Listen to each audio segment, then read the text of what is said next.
This is Fowl Players Radio, your podcast for arts, entertainment, and pop culture. Welcome. My name is Michael Spedden, your host. Every episode features fun, fascinating stories about people in the performing arts, actors, authors, dancers, writers, musicians, athletes, you name it. Folks who are center stage, backstage, on camera, or behind the scenes. Sit back and listen. Let's have some fun. Fowl Players Radio is a proud production of the Fowl Players Group and the official podcast of the Fowl Players of Perryville. Hi, this is Bud Becker. Hi, everybody. Dwight Weems from Gaz the Fun Band. Hi, folks. This is Jay David. Hey, this is Brian Damage from Kicks and Rhino Bucket. Hi, this is Kim of Kim's Crypt. Hello, my name is Gunhild Carling. Hi, this is Paul Castiglia, and you're listening to Fowl Players Radio, the one-stop shop for all your pop culture needs. Hey folks, Michael Spedden here, and welcome back to another episode of Fowl Players Radio. One of my favorite acts that became popular in the 80s was Zebra. I always loved power trios. I always had a thing for that. Rush, Triumph, Zebra, the James Gang, so many great ones out there. Well, Zebra is back out on tour, celebrating the 40th year anniversary of their very first album. Guitarist and vocalist Randy Jackson joins us to talk about the tour, some band history, and much, much more. Zebra tour dates, music, merchandise, news, and much more can be found at www.thedoor.com. Looking for some high-quality entertainment for your venue, fundraising event, party, or gala? Please consider a murder mystery from the Fowl Players of Perryville. We have murder mysteries for all occasions. For more information, please visit our website, www.fowlplayersofperryville.com. Email us at fowlplayersperryville.com or fowlplayersperryville@yahoo.com, or call us at 443-600-0446.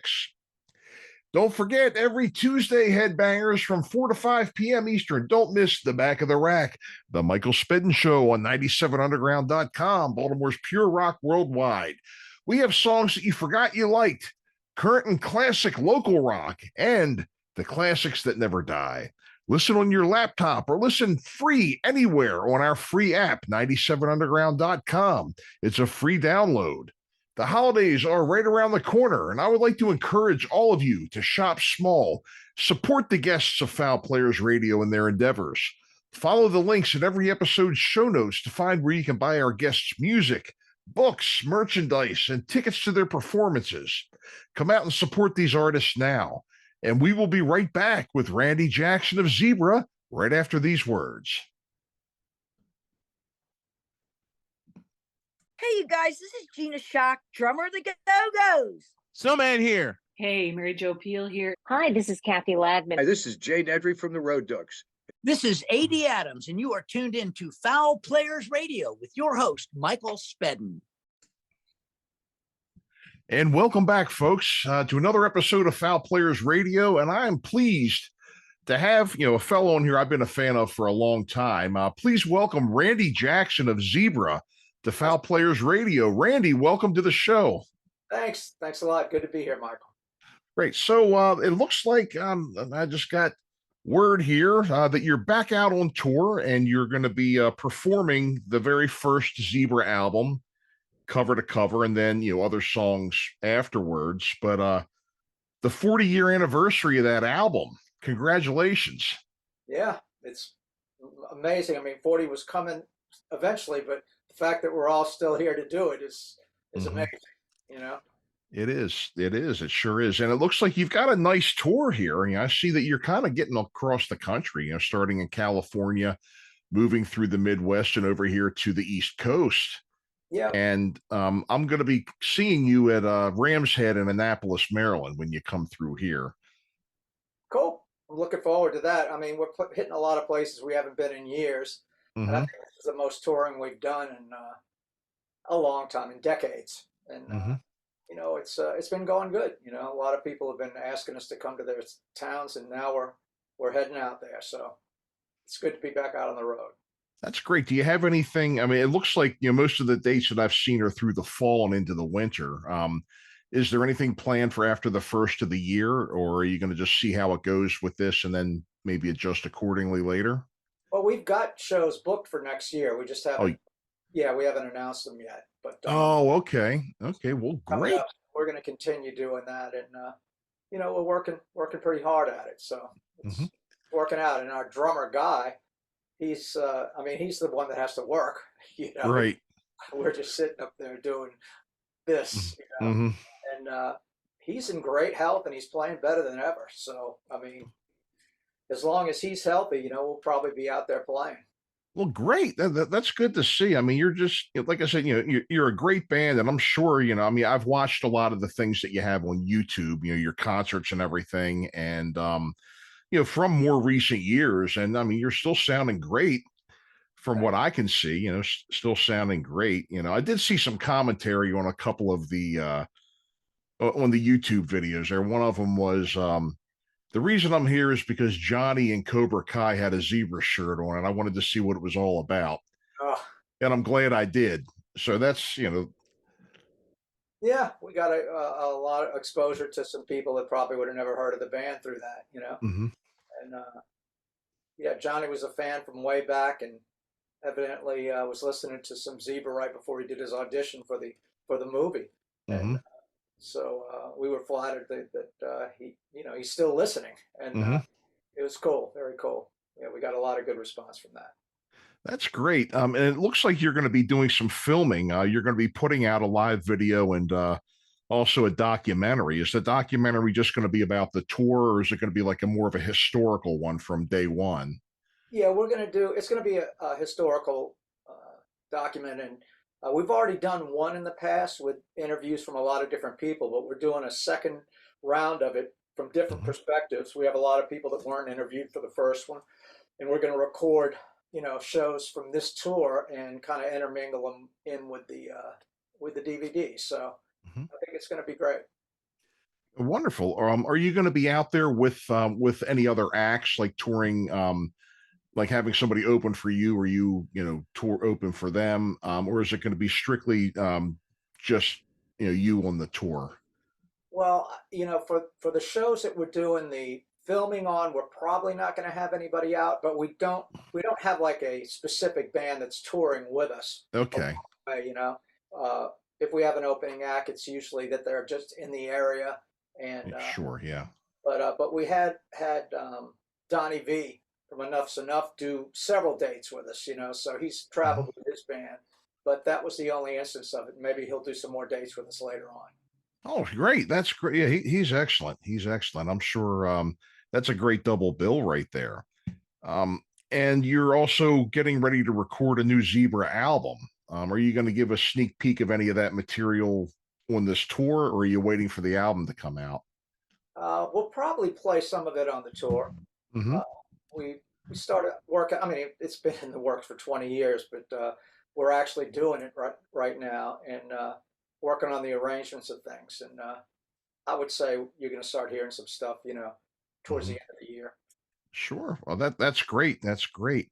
And so, I had, we have a friend in common, David Simmons of DC Star. Years ago, Zebra and DC Star had done quite a bit of playing together, from what I understand, talking to David.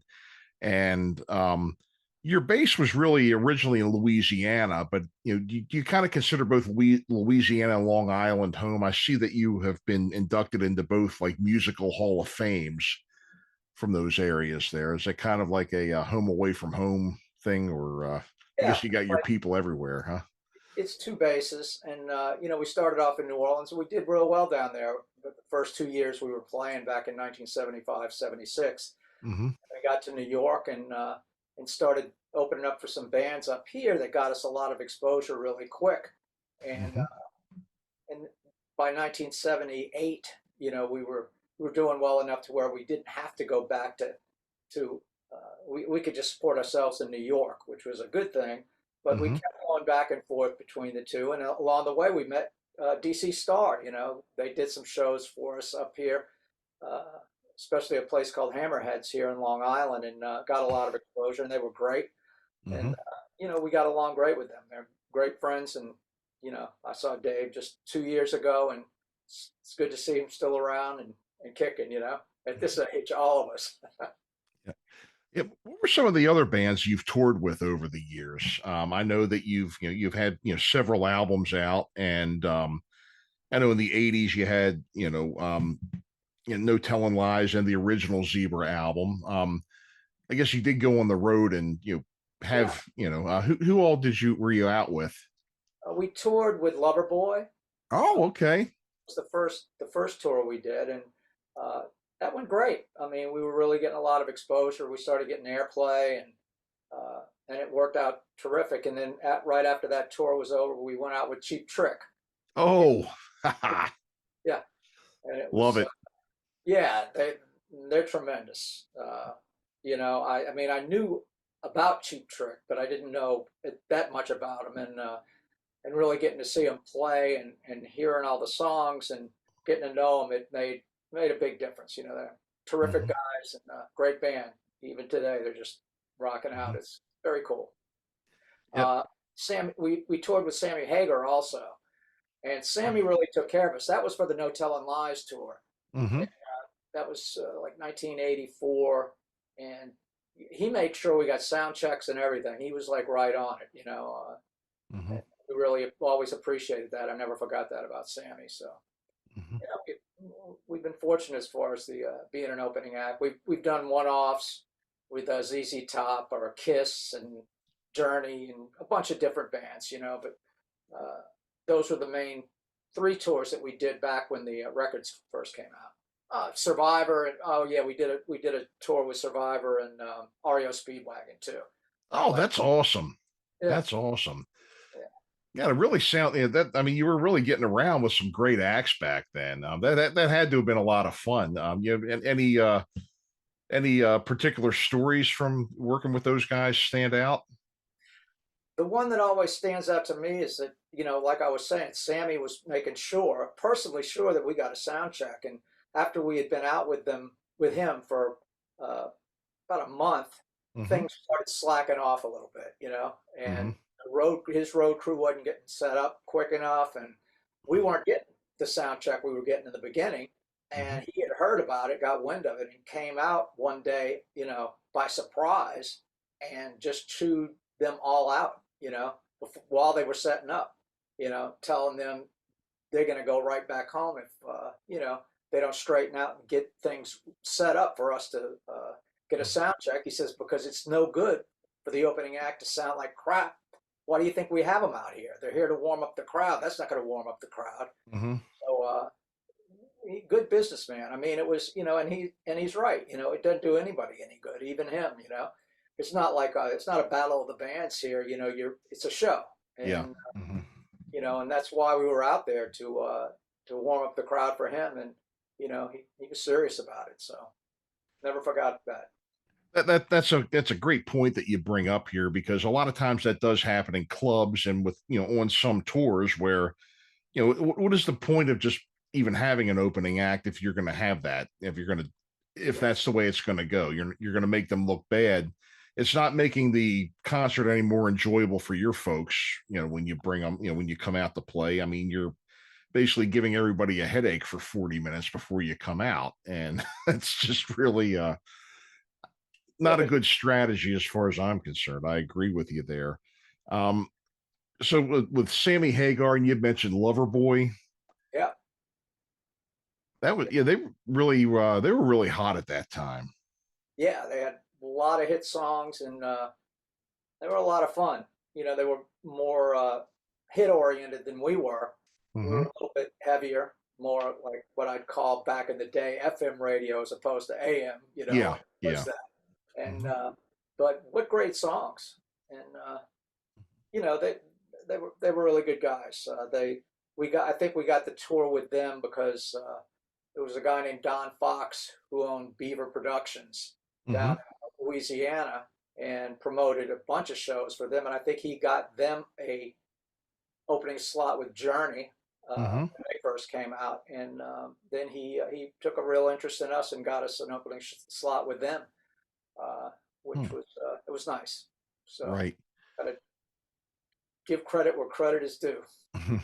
Yeah, and the thing is too is that, and one thing we were kind of talking about before we started, the interview here, is that a three-piece band, and you really, you're all multi-instrumentalists. You have a really, full, sophisticated sound, I think. You're not just like, a bunch of chord bangers up there. You're actually very technical. You have, command over your instruments and your playing and everything. And the three of you really, like I said, you make the best of your personnel, and really a lot of creativity flowing, I'm sure, in your rehearsals and your writing sessions and everything. It's really stems from our influences. When I was growing up, I was learning guitar, and I had a lot of different influence. I had the Allman Brothers I'd be listening to, and then the next minute I'd be listening to Grand Funk. And all the guitarists back then, and getting a little taste of everything. I gravitated a lot towards Led Zeppelin. I can tell, yeah. The Beatles were a big influence on me, and as well as Yes. Oh, sure, yeah. There was always a bit of progression in my head, and I think for Guy too, our drummer. Felix was, when I first met Felix, he was writing songs, and they would have fit perfect in a 60s, 1964, 65, and I think Guy and I kind of drew him into a more progressive way, and that was kind of like the the shtick for the band was that we're three guys and we're going to try to make as much noise as we can. Right. Noise, and it worked out. So it's kind of the vision that we had, and we stuck with it over the years. And and the fact that this stuff is just the things that you've come up with, the progressions and the changes and the songs and everything is just I can really see there's just a lot of brain work went into this here, which is one of the things I've always liked about your band. Who's behind the door, you have that break towards the end where you go into the keyboard thing in here, the pow pow pow pow pow.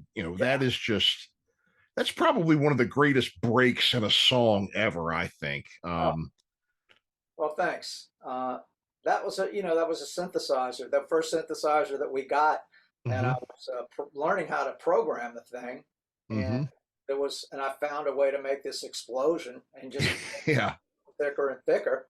And at that time, you could only play. I think this was what they call a duophonic, so you could play two notes at a time on the thing. Had them combined on, and it really worked out well. So we kept it, and we've used the recording of that because we don't have the synthesizer anymore. We use the recording of the sound even up until today. It worked. It was very biting and punchy. What were you listening to, and what, I guess maybe I know you were talking about your influences, and I'd read a little bit in your some articles about to prep that yes, Jethro Tull, Pink Floyd, a lot of that kind of plays into what you're doing as well. Led Zeppelin, of course. What was the moment for you? A lot of people, I guess your I guess age group say maybe watching the Beatles on Sullivan, maybe listening to Hendrix. What was the one thing that clicked in your head that made you say, I got to get a guitar and I got to do this? Well, I did get to see the Beatles in 1964. Okay. Yeah, my parents took my brother and I to see the Beatles at City Park Stadium, and we were, we weren't even 10 years old at that point. But I think that I had the bug before that. I think I got the bug when I heard the single. This girl that lived down the block from me had brought down the single of "I Want to Hold Your Hand," and I saw her standing there, and I listened to that, and I was just like, it was like a magnet, just drew me right in. It was the first, real exposure to rock and roll that I felt like compelled me. I mean, I heard Elvis and I'd heard some other rock stuff at that point, but this was different, and I could tell that that I liked it better than the other stuff. Up until then, a lot of what I liked that my parents had was actually Les Paul and Mary Ford. Oh, sure, yeah. Les Paul's guitar playing was off the charts, and when I was really little, we used to just listen to that record, the best of Paul and Mary Ford, over and over and over again. But this was different, you know, especially with the harmonies and just, it was, you know, it's not heavy now, but it was heavy back then, you know. Oh yeah, yeah. And so I think it was that moment when I heard that record the first time, and then, you know, watching the Beatles live and seeing them perform and everything that went along with it after that, that kind of cemented the deal for me. Great, great. And you had mentioned a little bit too, you know, I mean, in the era that you were, you know, coming up, you know, with these bands like, you know, yes, Jethro Tull, Pink Floyd, Zeppelin, the Beatles,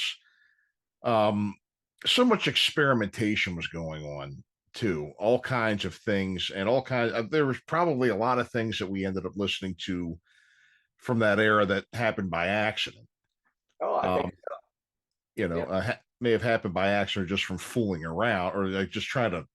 You had mentioned, you know, the you know, Who's Behind the Door, the synthesizer break, yeah, where, you know, you were kind of you know, trying to figure out how this thing works, and you came up with that, you know. Right. Yeah, there's you know, stuff happens in the studio that you're not expecting. I mean, take Who's Behind the Door, for instance. It's not really a musical thing, but we were looking for some sound effects before the explosion came up. And so we were going through some records, and what we were looking for was kind of like animal sounds, you know, like maybe dolphins, or, you know, something that you could really hear, like it was a change of scene of the song. And the sound effect records that we had at the record plant, it was their records, they weren't great, and the sounds that did sound good had so much crackling on them because they were actually records we were listening to, you know.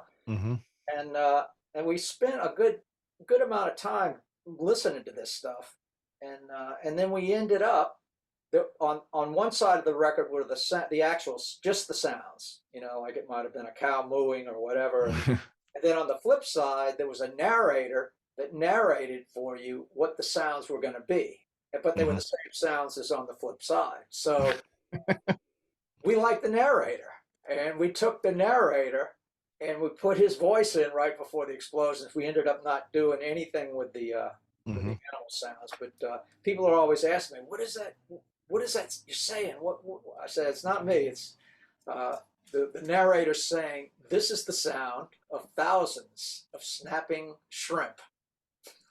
Yep. You know, and who would guess that, you know? Right. I've heard records like that. I think I know what you're talking about. I actually heard a horror one where you know, somebody, it was a narrator, but he sounded like Vincent Price, and this is somebody's fingers being cut off, and it sounded like somebody was chopping carrots or something. Right, but it was a whole record like that, you know. This is somebody's bones being broken, and it sounded like somebody breaking celery or something. So I know where you're coming from with that. I mean, we ended up with a song on the first record that wasn't even planned. We had gone out to eat dinner at a Mexican restaurant and got kind of hammered, and got back to the studio. And instead of working on what we were working on, we decided we would record Slow Down. And that's what we did. We made up an arrangement right there with kind of a little Zeppelin-esque beginning, and then just made an arrangement on our own. And we couldn't, you know, I remembered part of the lyrics, and we didn't have, you know, the internet then. So we were kind of at the, you know, mercy of our memories. And so just, you know, instead of a third verse, we just threw in a verse of Blue Suede Shoes. So it's like a Blue Suede Shoes Slow Down combo, and it ended up on the record. You know, it was kind of cool. You what was it you think that got you discovered? I know that, you know, you've been playing in New Orleans, had been playing up in New York, building your fan bases up there. What exactly was it that finally, you know, got the record company's attention and got you signed, and, you know, made them really say, hey, look, we got something here? What do you think that was that got you discovered? And Well, I'm sure of what it was. It was the radio airplay that we were getting before we got signed with a station here in New York, WBAB. We Okay. had demos that we had made several years earlier, probably 1978. Mm-hmm. The demo sounded great.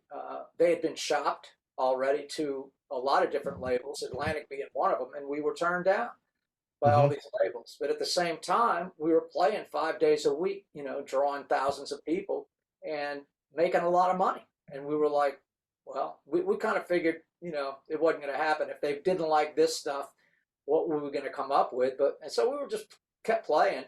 In the meantime, the program director from WBAB took a big interest in the band and asked us if he could use a couple of our demos on their homegrown show, which was a show that they did every I think 1 day a week at 5 p.m. And he played it, and it got so many requests that he just started putting the Zebra songs in a regular rotation at the station, which was kind of unheard of. But back then, you know, program directors could do that. And eventually, you know, a guy named Jason Flom, who was just working for Atlantic, just starting out, had gone to the station, and Bob Buckman, who was playing the music, you know, grabbed him and said, "Listen, you got to check this band Zebra out. You know, they got the top 5 requested songs here at the station." And he says, "Oh, you mean for a local band?" He says, No, I mean top 5, period. You know, and then he showed him, you know, most of the remaining top 10 were all Atlantic acts. You know, AC/DC, Zeppelin, you know, Yes, and so he was like kind of shaking his head, and he took the tape back to Atlantic, and I think that had more to do with us getting signed. So, you know, it was really like word of mouth and the interest of Bob Buckman making it happen for us, you know. So, yeah. That's really something, you know. It's just it just seems like it's just like this one thing that, you know, finally makes it happen for you and everything. And it must have been very, very gratifying to finally, you know, because it really sounds like you guys have been pounding the pavement for a while. That first album, you know, came out in '83, and you'd been at this for a while now. I mean, it really, you know, this wasn't something where it was a Cinderella overnight, you know, where, you know, the band's together for a year and you get signed. I mean, you've been really working hard on this. Yeah, we had, and you know, it had been 8 years, and yeah, we knew we had material because the fans were, you know, they wanted to hear it. I mean, of course, we had cover songs and we were playing our originals with it, but they wanted to hear the originals just as much. So I was always kind of scratching my head as to why, you know, we didn't get signed, but what are you gonna do? And so it just happened. There's so many reasons why, and and a lot of them end up sounding ridiculous. Why this act didn't get signed? What took so long, or why were they passed over? But it, you know, finally, and I'm sure by that time, I think that maybe the good part about that amount of time, you know, I mean, you guys were, you know, together, same lineup, polished, tight, just ready to go, and probably had plenty of material that you could record and release as well. It wasn't like you had to kind of rush or anything. We were ready to roll, and you know, that had a lot to do with it. Another thing is that I think because of the way we got signed, Atlantic, you know, really just kind of let us do what we wanted to do. You know, they weren't trying to guide us or tell us we had to be something different, because we were who we were for 8 years, and that's why we were, you know, getting the requests on the radio. So they stuck with that, and that was a cool part about it, because I hear a lot of times bands get signed, and then all of a sudden the producer or somebody else, the record label, wants to change the whole thing up, you know, and you know, you can't be honest. You can't, you know, we're not actors. Yeah, right. I'm paid to lie. You're not, you know. So, you know, you especially trying to write music that you're hoping is going to last. It's got to come from the heart. So I was glad that they let us kind of have free reign. Sure. Your gear, I wanted to ask you a bit about that too. You know, I've seen in the videos, you know, you've got a good number of guitars out there. Which ones are your babies? Well, I mean, I have some in the past that I really loved. One of them got stolen. It was a BC Rich Mockingbird Supreme that I had. I don't think I ever had a guitar that sounded that good again. It was stolen back in 1980. Never got it back. I did play one since then that somebody else had that was pretty close to the sound of it. And so it just reminded me that I wasn't so crazy thinking that thing sounded good. It really was that good. But these days I'm playing Michael Kelly guitars, and I've been, assisting them in designing the guitar. So that the electric guitar we're designing, I think is going to be really, it's going to be what I'm looking for. I'm back to that BC Rich thing with some extra added stuff. I've got I play a lot of acoustic shows now. I use a 12-string pretty much exclusively, and that's Michael Kelly. But, I've played Guild in the past. That was the first 12-string I had, and went to Ovation. I've had Taylor, and I've run the gamut of all of them, and but the one I'm playing right now, the Michael Kelly 12-string, is just, it sounds great. You plug it in and it's there. I don't have to do anything with it.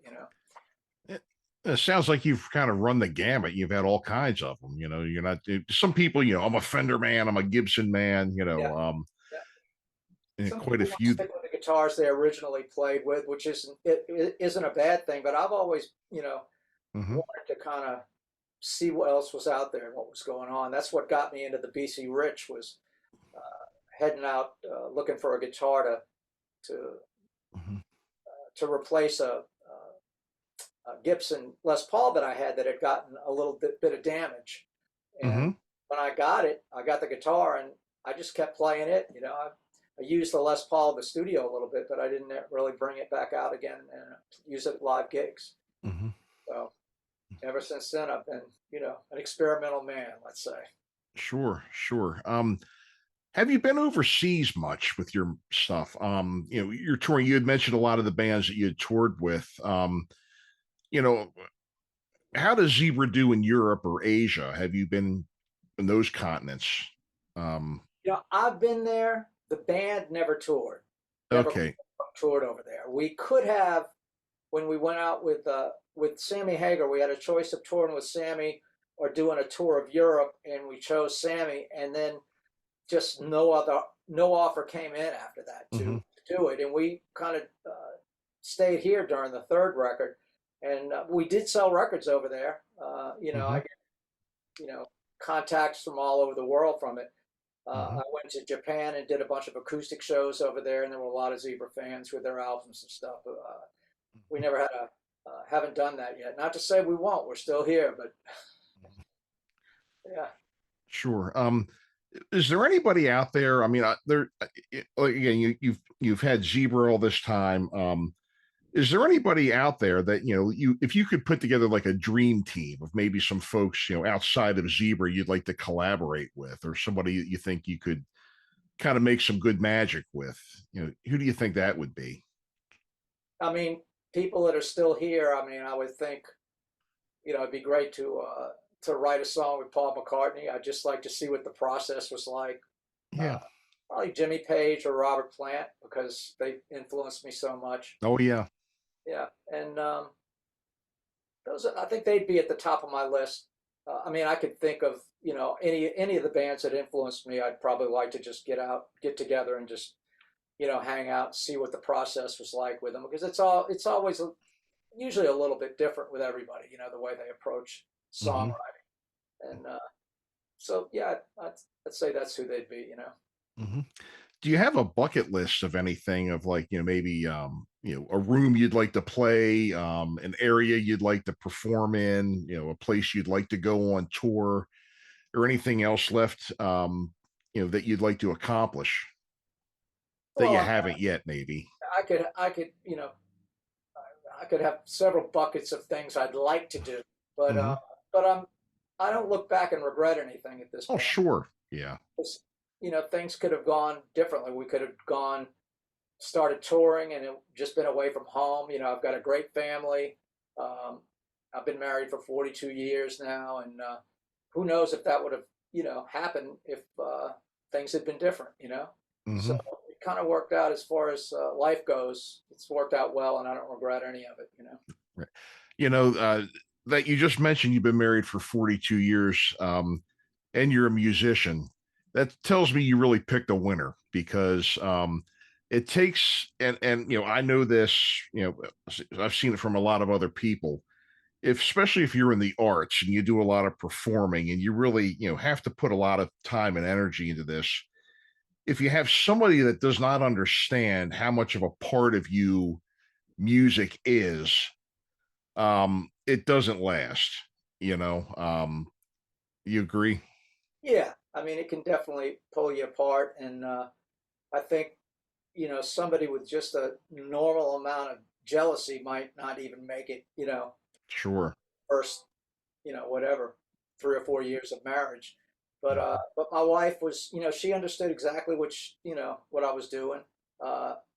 And she's been just a sweetheart the whole time, always understanding, and that has, kept me grounded, really helped. We have a 10-year difference. I mean, I'm 10 years older than she is. And, but she was always more mature than I was.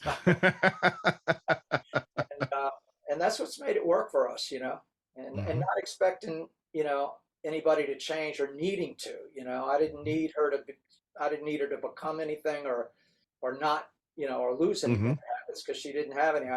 She's been the same person the whole time. So it's been awesome. Well, kudos to Mrs. Jackson, huh? Well, great. Another thing I like to ask about here, and especially with bands, and this question I like to ask is about Spinal Tap moments. Yeah. You know what I'm talking about, right? Sure. Have you ever had any Murphy's Law / Spinal Tap moments ever occur while you've been out there? And I mean, we've had some. You'd like to share? I mean, we've had a couple of big, like, Spinal Tap is yeah. I'm gonna have to think a second. The first thing that comes to my mind is just during the second record we had a ballad called Lullaby, and it got released as like the third single on the record, and it was doing great in Denver. It was the #1 song in Denver, and we were on tour with Sammy at the time. And so here we were in Denver, going in there to play the #1 song on, in Denver. And we start playing the song, and we got all these synthesizers all programmed. This is back in 1984. And all of a sudden I hear this big clunk.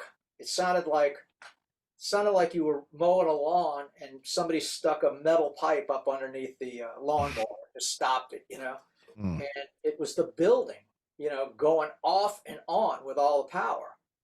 And everything got unprogrammed, and it was like all of a sudden, romper room, and it was horrible. You had the keyboards there. We were using a keyboard where you had to put a disc in to program it, and it took a little while to program it. So they couldn't just turn back on and push a button like you can these days. It was a little bit of work, and that was kind of Spinal Tapish, but it I do kind of remember there was one good one where Felix was on stage, and we were in Louisville, and Guy's drum head, his bass drum head, broke, which had never happened before. He had been playing for 9 years at that point, and this was the first time that had happened. And so here we are having to do some stuff. And Felix gets on the mic and starts talking while I'm switching some guitars, and he says, "All right, Louisville." We didn't understand what's going on, and I'm just shaking my head. Yeah, we go from broken bass drum head to Louisville. And it was pretty funny stuff. Off the top of my head, I can't think of any more that are kind of like that. But we've stuck our. Yeah, we've definitely had our moments that were kind of whack, no doubt. After 50 years, you have to have plenty of them, Oh, sure. Everybody goes through it. Everybody goes through it. And I've had some really funny stories told on this show by some other folks too, that you could probably take these scenarios and make a sequel to Spinal Tap with some of those things. And and not only with bands, but also, actors doing live theater. I've had quite a few myself where, oh boy, but as you say, this too shall pass. Yeah, the main thing is keep smiling and just keep going, because people don't want to know about it. They didn't pay money to come see somebody bummed out on stage. So whatever it is, that's what I always tell people if they're in this business, to try not to show it. If you're feeling it, just keep smiling. You got to fake it, then be a little bit of an actor at that point. But yeah. Exactly. Well, at this point, what I would like to do is extend to you the shameless plug portion of the evening, where you may shamelessly plug anything you'd like to shamelessly plug, and be as shameless as you want and spare no shamelessness. So, Randy, have at it. All right. Well, the Zebra website is real simple. It's thedoor.com. PHEDOOR.com.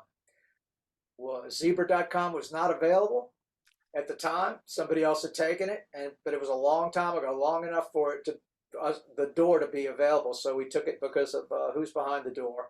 So it's thedoor.com. And if you on Facebook, Guy and I are on Facebook, and all you have to do is just type in Randy Jackson Zebra.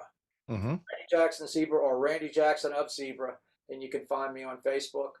The schedule's all there, as well as on the website. Guy Gelso, you can find him. You could probably just type in Guy Gelso and find him, but so many Randy Jacksons, you got to put the Zebra in there too. And, I can't think of anything much more to plug except the shows that are coming up, and of course, like you said, we're going to be playing in Annapolis soon, and we're looking forward to that. It's been a little while since we've been there. So you have done the Ram's Head Live in Annapolis before? You know what? We might have. It's. I know I've heard of it, and we might have played there. I do know that we played. We used to play Hammerjacks all the time, but that was in Baltimore, And but the Ram's Head, we might have played there before, but I have to go back and search to see. Right. Well, great. All of the links and everything that you had mentioned are going to be in the show notes of the episode as well. So people who watch this on YouTube and on our main website can click on that and find all the information they want about your tour, your merchandise, your music, and all the other news. Your website will certainly be there. And, hey, I really want to thank you for coming in and sharing some time with us today, and sharing some memories and stories. And it's much appreciated. And best of luck to you on this tour. I'm looking forward to seeing it myself. Oh, thanks a lot, Michael. It's good to be here, and thanks for having me. Yep. Okay, folks. So this has been Randy Jackson of Zebra joining us today. Again, tour dates and all of his information will be in the show notes. And make sure you get out and check him out wherever you are. There's a whole choice of dates that you can go out and see them in cities all across this great country. So get out there and see yourself some Zebra, and we will see you all next time. Michael Spedden on Fowl Players Radio. Hello, listeners. We at Fowl Players Radio thank you for all of your support over the past 10 seasons and nearly 300 episodes. We would like to encourage you to keep listening and spread the word. Audio versions of all episodes can be found on our main website, fowlplayersradio.com, as well as on many of the other platforms you can see here. You can find all of our Season 9 and 10 episodes, as well as some best of episodes and shorts on our YouTube channel, youtube.com/@fowlplayersradio. Be sure to hit the subscribe button to get alerts when new episodes are released. No matter what platform you choose to listen, you can help us greatly by hitting the subscribe button and giving us an honest review. You can also help us by supporting us at patreon.com/fowlplayersradio or at buymeacoffee.com/fowlplayerw. Your support makes it possible for us to continue to be your one-stop shop for all of your pop culture needs. Be sure to follow us on social media, Facebook, Instagram, and Twitter for new episode announcements and news and updates on all of our guests. Thank you, and enjoy this episode. And thanks again for tuning into our episode with Randy Jackson from Zebra. Zebra tour dates, music, merch, and news, and much more can be found on www.thedoor.com. Looking for some quality entertainment for your venue, fundraising event, party, or gala? Please consider a murder mystery from the Fowl Players of Perryville. We have murder mysteries for all occasions. For more information, visit our website, www.fowlplayersofperryville.com. Email us at fowlplayersperryville@yahoo.com or give us a call, 443-600-0446. Every Tuesday from 4 to 5 p.m. Eastern. Don't miss the Back of the Rack, the Michael Spedden Show on 97underground.com, Baltimore's pure rock worldwide. I hear the host is great. We have songs you forgot you liked, current and classic local rock, and the classics that never die. Listen on your laptop or listen anywhere on our free app. 97underground.com is a free download. The holidays are right around the corner, and I would like to encourage all of you to shop small. Support the guests of Fowl Players Radio in their endeavors. Follow the links in every episode's show notes to find where you can buy our guests' music, books, merchandise, and tickets to their performances. Come out and support these artists now. And we appreciate your support here at Fowl Players Radio. Remember, hit that like and subscribe button and give us a fair review no matter where you listen. Until next time, this is Michael Spedden signing off.